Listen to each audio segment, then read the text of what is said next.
உங்களுக்கு தளபதி விஜய் பிடிக்குமா? அப்படின்னா நம்ம சேனல சப்ஸ்கிரைப் பண்ணி வச்சுக்கோங்க. நம்ம சேனல்ல தளபதி பத்தின அப்டேட் மட்டும் தான் வரும். நீங்க தர சப்போர்ட்ல தான் நான் அடுத்தடுத்த வீடியோக்கள் பண்ண முடியும். தயவு செஞ்சு சப்ஸ்கிரைப் பண்ணி எனக்கு சப்போர்ட் குடுங்க. அவங்கள எப்படி நான் மறப்பேன்? அவங்க தான் என்னுடைய உயிராச்சே. என் நெஞ்சில் குடியிருக்கும். ஆகச்சிறந்த பிரபல பேச்சாளர் திரு நாஞ்சில் சம்பத் அவர்கள் டிவிகேல வந்து ஜாயின் பண்ணியிருக்காரு. அவர் மேல நமக்கு சின்னதா ஒரு வருத்தம் இருக்கு. அத பத்தியும் பார்ப்போம். இன்று தம்பி விஜயை சந்தித்த பொன் வேளையிலிருந்து புதிதாய் பிறந்ததைப் போல எண்ணி நான் பூரிக்கிறேன். சென்னையில மழை வெள்ளம். அங்க இருக்கிற மக்கள் எந்த அளவுக்கு அவதிப்பட்டுட்டு இருக்காங்க. அவங்களுக்கு நம்ம தமிழக வெற்றி கழக நிர்வாகிகளும், தொண்டர்களும், தோழர்களும் எந்த அளவுக்கு உதவியா இருக்கிறாங்க. மற்ற கட்சிகள் வாய்க்கிலேயே பேசின மற்ற கட்சிகள்லாம் என்ன பண்றாங்க? இத பத்திலாம் பார்க்கலாம். நான் உங்கள் அசோக். இது உங்கள் கைஷோ கிரியா சேனல். வாங்க வீடியோக்குள்ள போலாம்.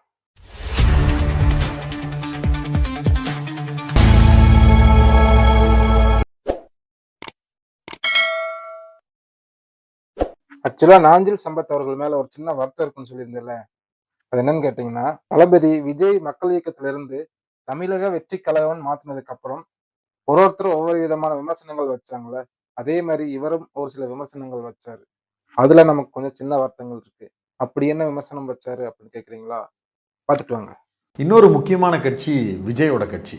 கொள்கை தலைவர் என்னங்க சொல்றீங்க? அதிமுக அடுத்து அழிய போறது அதுதானா? அதிமுக அழிஞ்சிட்டு இருக்கு, அடுத்தது அதுதானா? திருப்பரங்குன்றம் விவகாரம் குறித்து விஜய் பேசியிருக்கலாம். ஆனால் விஜயும் மௌனம் காக்கிறார். எப்படி புரிந்து? விஜய் எதையுமே பேசுறது இல்லை. அப்பா வாகை பூவா, சங்ககாலம் என்கிற எங்கள் தங்க காலத்தில் எங்கள் மன்னர்கள் பயன்படுத்திய பூ, அந்த பூவை கொண்டு வந்திருக்காரு அப்படின்னு நான் எல்லாம் மகிழ்ச்சி அடைந்தேன். சங்க காலத்தில் போகிறான்னு பார்த்தா சமகாலத்திலேயே காணாமல் போயிட்டு இருக்கான். அவருக்கு பின்னால் ஒரு வாலிப கூட்டம் இருக்குது. அவர்களை வழிநடத்துவதற்கான எந்த அருகதையும் இல்லாதவர். ஒரு அமைப்புக்கு அடிப்படை கொள்கை தான். இவர் வழிகாட்டின்னு 5 பேரை சொல்றாரே தவிர இவர் எந்த வழியில் பயணிக்கிறாருங்கன்னு தமிழ்நாட்டு மக்களோ என்னை போன்ற விமர்சன பார்வையில் பார்க்குறவங்கள எங்களால் புரிஞ்சுக்க முடியலை. முகம் கொடுக்கறதுக்கு வந்தால் கூட்டம் கூடத்தான் செய்யும். எம்ஜிஆருக்கு கூடாத கூட்டமாங்க, அண்ணாவுக்கு கூடாத கூட்டமாங்க. மாநாட்டுக்கு கூட்டினாங்கல்ல. நாங்கள் இந்த கூட்டத்தை எல்லாம் நிறைய பார்த்துருக்கோம் மில்டன்.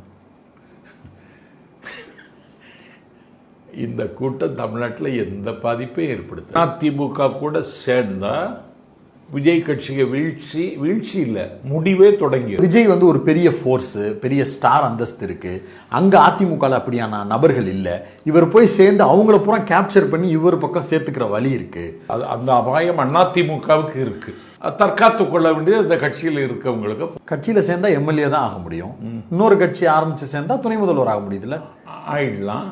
அப்ப துணை முதல்வர்னு சொல்லி அறிவிப்பீங்களா? நாளைக்கு நாய் கூட சிண்டாது.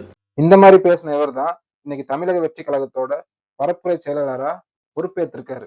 அவர் மேல நமக்கு ஒரு சில வருத்தங்கள் இருந்தாலும் அவர் தமிழக வெற்றி கழகத்துல வந்து ஜாயின் பண்ணதுக்கு எங்களோட வாழ்த்துக்கள். அதாவது தளபதியை பார்க்க வர்றவங்க எல்லாம் சினிமா ரசிகர்கள்னு சொல்லி பேசின இவரே இன்னைக்கு தமிழக வெற்றி கழகத்தோட பரப்புரை செயலாளர். அதாவது நம்ம தமிழக வெற்றி கழகத்தை பத்தி பேசிக்கிட்டே இருக்கணும். அதுதான் அவரோட பதவி.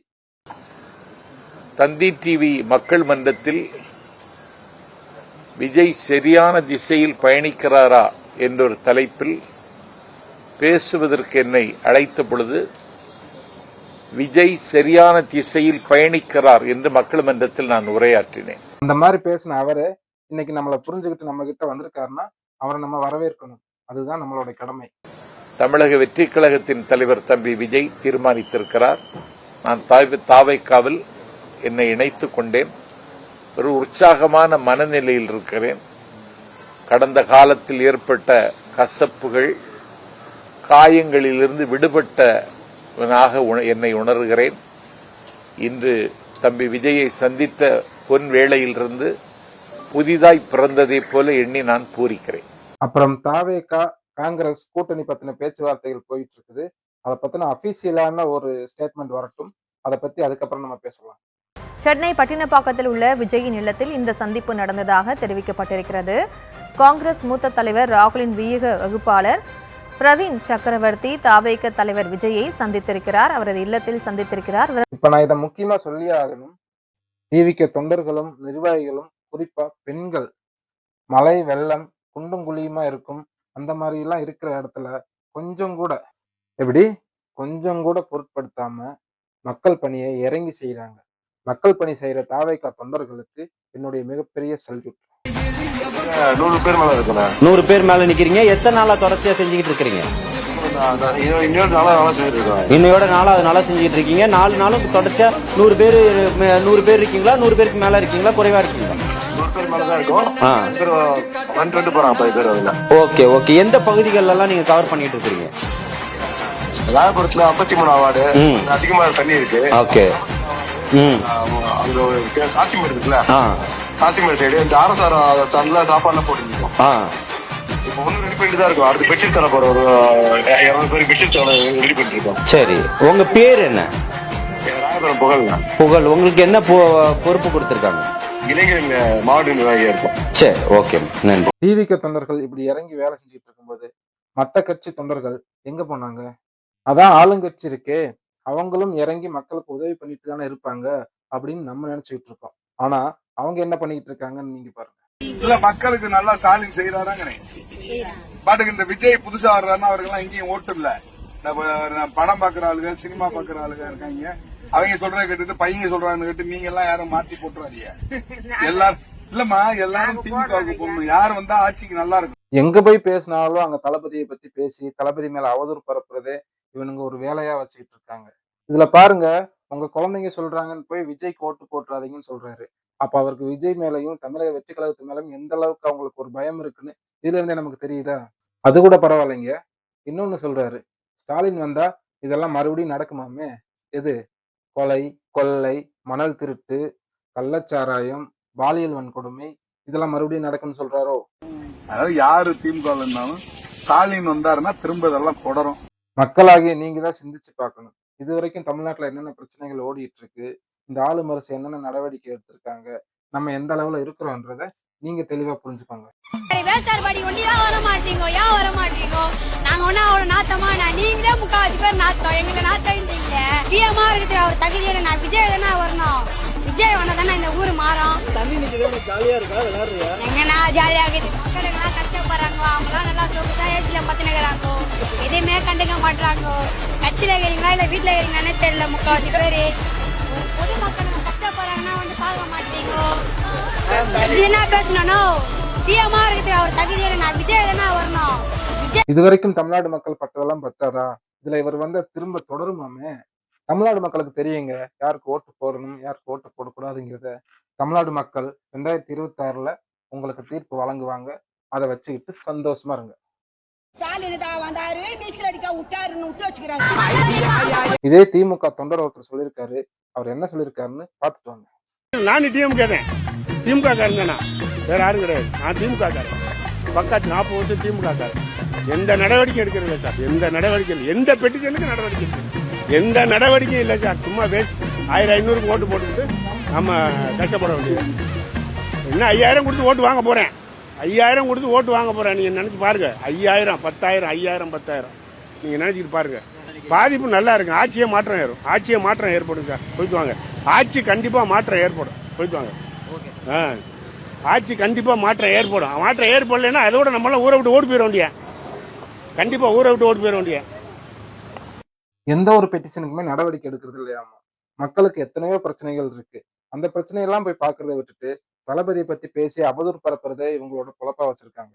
விஜய் வந்து ஏதாவது சினிமாவுல டைலாக் பேசுற மாதிரி போயிட்டு இருக்காரு. அதை நம்பி தான் யாரும் ஏமாந்துறாரு. வீட்டுல உள்ள பிள்ளைய சொல்ற கேட்கிறாரு. அவெல்லாம் வந்து நிரந்தரமா ஆட்சியெல்லாம் கொடுக்க முடியாது. இவங்களை பத்தி இந்த அளவுக்கு பேசிட்டு மான்கறி ஊறுகாய் சாப்பிட்டவரை பேசாம இருந்தா எப்படி? என்ன எங்க தலைவர் வந்து முகமது சாப்பிடும்போது மான் ஊறுகாய் சாப்பிடுங்க. நம்மள அடி உருட்டா இருந்தாலும் ஒரு நியாயம் வேணாமாடா? சொல்றதுதான் சொல்றேன். மானுக்கு பதிலா மீன் ஊறுகாய்னாவது சொல்லிருக்கலாம். நான் லீவு போடாம வந்து மான்கும் போயிட்டு இருக்குது. எந்த அளவுக்கு வாய்க்கிலேயே பேசுனீங்க. இப்போ மழை வெள்ளத்துல மக்கள் சென்னையில அவதிப்பட்டு இருக்காங்க. இப்ப இந்த ஆமையும் ஆமை குஞ்சுகளும் எங்க போனாங்க? திரள்நிதி திரட்டி திரட்டி அண்ணனுக்கு கொடுத்ததெல்லாம் போதும். இங்க கொஞ்சம் மக்களையும் வந்து பாருங்க. என்னடா இவ்வளவு இப்ப அந்த மான்கறி ஊறுகாய் தான் முக்கியமா? மான்கறி ஊறுகாய் சாப்பிட்டேன்னு சொன்னதே ஒரு உருட்டு தான். அது ஒரு உருட்டை எடுத்துக்கிட்டு பெருசா அதையும் பரப்பிட்டு இருக்கீங்க. என் வாழ்க்கையில பரம்பரை தெரிஞ்சதெல்லாம் நேர்மை, கருமை, ஏர்மை. நீங்க தான் தற்கொலையாச்சே, தத்துவ கூட்டமாச்சே. வெறும் தத்துவத்தை மட்டும் பேசிக்கிட்டு அலைஞ்சா பத்தாவது தம்பிகளா? மக்களோட பிரச்சனையும் கொஞ்சம் என்னன்னு பார்க்கணும். மரத்துக்கு மாநாடு, மலைக்கு மாநாடு, கடலுக்கு மாநாடுன்னு மேடைக்கு மேல தத்துவம் பேசிக்கிட்டு, தளபதி மேல இல்லாத பொல்லாத அவதூறு எல்லாம் கிளப்பிக்கிட்டு, மக்கள் பிரச்சனையை பத்தி கொஞ்சம் கூட யோசிக்காத நீங்கெல்லாம் எங்களை பத்தி பேசுறதுக்கு உங்களுக்கு என்ன தகுதி இருக்கு? நீ கேட்ட ஒவ்வொரு கேள்வி என்ன செருப்பால் அடிச்ச மாதிரி இருக்குடா. மாதிரி இல்ல, உண்மையிலே செருப்பால தான் அடிச்சேன். வாய்க்கிலேயே பேசினா மட்டும் பத்தாத தம்பிகளா, தாவேக்கா மேல தேவையில்லாத அவதூறுகளை பரப்பாம வேற வேலை என்ன இருக்கோ அதை போய் பாருங்க. நீ என்னடா அங்க பாத்துக்கிட்டு இருக்க? தாவேக்கா மக்களுக்கு என்ன செஞ்சிருக்காங்க? தாவேக்கா களத்துல இறங்கி வேலை பார்க்கல, அப்படி இப்படின்னு சொல்லிக்கிட்டே எவனாச்சும் வாங்க, அதுக்கப்புறம் இருக்கு உங்களுக்கு. ஆவோன்னா இது ஒண்ணு சொல்லிடுவீங்க, ஓட்டுக்காக தானே செய்யறாங்க, ஓட்டுக்காக இத்தனை வேலையும் செய்யறீங்கன்னு நீங்க சொல்லுவீங்க. தளபதியோட ஹிஸ்டரி எடுத்து பாருங்க, இதே யூடியூப்ல சர்ச் பண்ணி பாருங்க. கடந்த 30 வருஷமா தளபதி என்னென்ன பண்ணிருக்கான்றது தெரியும். தெரிஞ்சுட்டு வந்து பேசுங்கடா முட்டா பசங்களா. இந்த வீடியோ பார்க்குற தோழர்கள் மற்ற தோழர்களுக்கு ஷேர் பண்ணுங்க, மறக்காம சப்ஸ்கிரைப் பண்ணுங்க. நீங்க தர சப்போர்ட்ல தானே அடுத்தடுத்த வீடியோக்கள் பண்ண முடியும். என் மேல ஏதாச்சும் குறைன்னு சொல்லுங்க, அதை நான் மாத்திக்கிறேன். நம்ம அடுத்த வீடியோல சந்திப்போம். Tata, bye bye, take care.